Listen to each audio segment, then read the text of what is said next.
ઓમ ગણેશ હર હર મહાદેવ।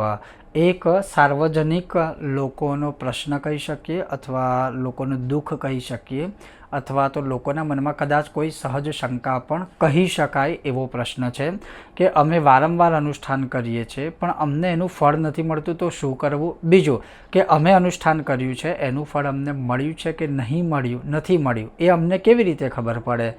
આજે આ તમારા પ્રશ્નનો અથવા તો બધાનો લગભગ મોટા ભાગે આ પ્રશ્ન છે, એનો ઉત્તર ભગવાન શંકરે, ભગવાન શિવજીએ જે કહેલું છે એ હું તમને પ્રમાણ સાથે કહીશ, સત્સંગ કરાવીશ અને અનુષ્ઠાન વિશે કદાચ તમારા મનમાં કોઈ સંદેહ છે તો એ પણ હું દૂર કરવાનો પ્રયત્ન કરીશ।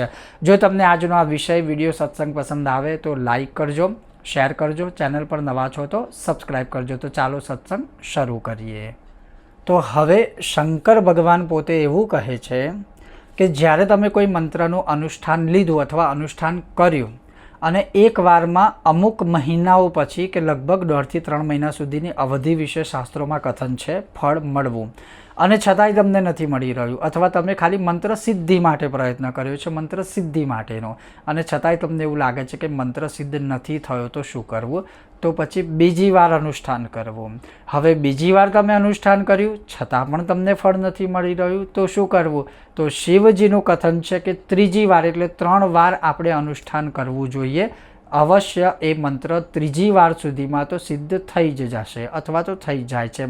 ઘણીવાર આપણે સ્વયં અનુષ્ઠાન નથી કરતા, વિદ્વાન બ્રાહ્મણોના માધ્યમથી આપણે વિશેષ કામના માટે અનુષ્ઠાન કરાવીએ છીએ, તો એ જ નિયમ ત્યાં પણ લાગુ પડશે। પણ હા, એ પ્રોપર સંવિધિ નીતિ નિયમ સાથે અનુષ્ઠાન થાય તો એનું ફળ મળે, અને છતાં પણ એક વખત જો મંત્ર સિદ્ધિ કે અનુષ્ઠાનમાં ફળ ના મળે તો 3 વાર કરવું।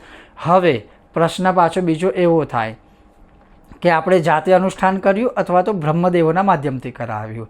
હવે એ અનુષ્ઠાન સફળ થયું છે કે નથી થયું, કે થશે કે નહીં, કેવી રીતે ખબર પડે?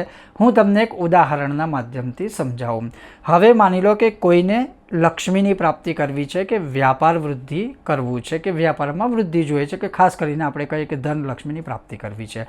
હવે તમે જ્યારે એક વખત પહેલું અનુષ્ઠાન કરી રહ્યા છો 1200 પાઠનું શ્રી સુક્તમનું, હવે જ્યાં સુધી તમે વધારે સંખ્યામાં શ્રી સુક્તમનું અનુષ્ઠાન નહીં કરો, આ હું તમને ઉદાહરણ આપું છું કે વધારે સંખ્યામાં તમે અનુષ્ઠાન નહીં કરો, જેમ કે 1200 પાઠનું અનુષ્ઠાન કર્યું લગભગ 4-5 દિવસમાં પૂરું થઈ જાય, 3 થી 4 દિવસમાં। હવે એકવાર તમે શ્રી સુક્તમનું અનુષ્ઠાન કર્યું ને પછી તમે એ સુક્તમ બોલવાનું કાયમ માટે બંધ કર્યું 2-3 મહિના સુધી, મનમાં એવું વિચારીને કે હવે આપણે આટલું તો કરી દીધું ને હવે તો પૈસા આપણી પર વરસશે, એ રીતે ના વરસે। તમે એક અનુષ્ઠાન 1200 પાઠનું કર્યું, એના પછી તમારે રોજ પછી 16 પાઠ કરવાના છે। 2 કે 3 મહિના પછી તમને લગભગ 100% એનું રિઝલ્ટ મળશે। હવે 3 મહિના થઈ ગયા, તમને એનું કોઈ ફળ નથી દેખાતું, તો શું કરવું? ફરીથી તમે 1200 પાઠનું અનુષ્ઠાન કરો, ફરીથી તમે 16 પાઠ રોજ બોલવાનું રાખો, પછી ફરીથી પાછું અમુક સમય થઈ ગયો, તમને ફળ નથી મળતું એવું લાગી રહ્યું છે, તો ત્રીજી વાર ફરીથી કરો।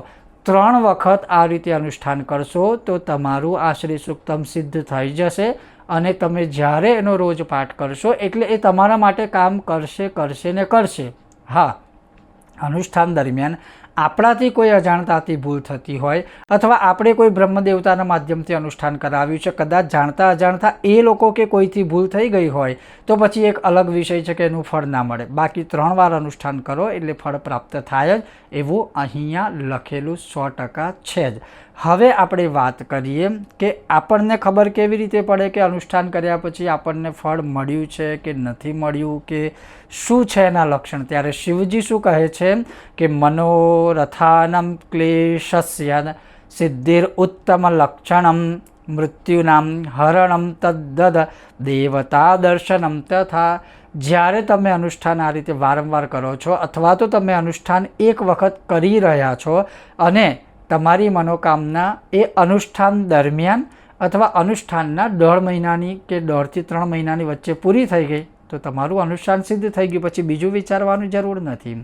પછી ક્લેશ, કલહ, અશાંતિની જગ્યાએ તમને અનુષ્ઠાન કર્યા પછી શાંતિની પ્રાપ્તિ થાય તો તમારું અનુષ્ઠાન ત્યાં સફળ થઈ ગયું, અને 100% શાંતિની પ્રાપ્તિ થાય અનુષ્ઠાન કર્યા પછી આ ઉત્તમ લક્ષણ કહેલું છે।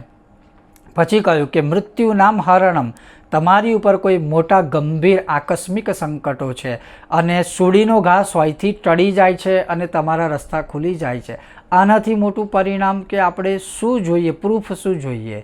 અને છેલ્લે કહ્યું છે કે જ્યારે તમે અનુષ્ઠાન કરી રહ્યા છો અથવા તમારું અનુષ્ઠાન પરિપૂર્ણ થઈ ગયું છે અને સપનામાં તમને દેવી દેવતાઓના સરસ મજાના દર્શન થાય તો આ લક્ષણ છે તમારા મંત્ર સિદ્ધિના, કે તમે કરેલો મંત્ર સિદ્ધ થઈ ગયો છે, તમે કરેલું કે કરાવેલું અનુષ્ઠાન સિદ્ધ થઈ ગયું છે. આ રીતે મંત્ર સિદ્ધિ કે મંત્ર સિદ્ધિના લક્ષણ કે પછી મંત્ર સિદ્ધ થયો છે કે નથી થયો, એકવાર, 2 વાર કે 3 વાર અનુષ્ઠાન કરવું, આ શિવજીનું કથન છે. હવે આજના અધૈર્યતાના સમયમાં ધૈર્યતા રાખવી થોડી તકલીફ થઈ રહી છે બધાને, પણ તપ વગર સિદ્ધિ ક્યારેય પ્રાપ્ત થતી નથી અને સિદ્ધિ એ સૌથી ઉપર છે, પ્રસિદ્ધિ પછી આવે છે. એટલે સિદ્ધિ જોઈએ તો તપશ્ચર્યા નીતિ નિયમ સાથે આ રીતે અનુષ્ઠાન કરવા જોઈએ. આ વિશે તમારો કોઈ પ્રશ્ન હોય તો કોમેન્ટ બોક્સમાં તમે પૂછી શકો છો. ઓમ ગણેશ, હર હર મહાદેવ, જય સિયારામ.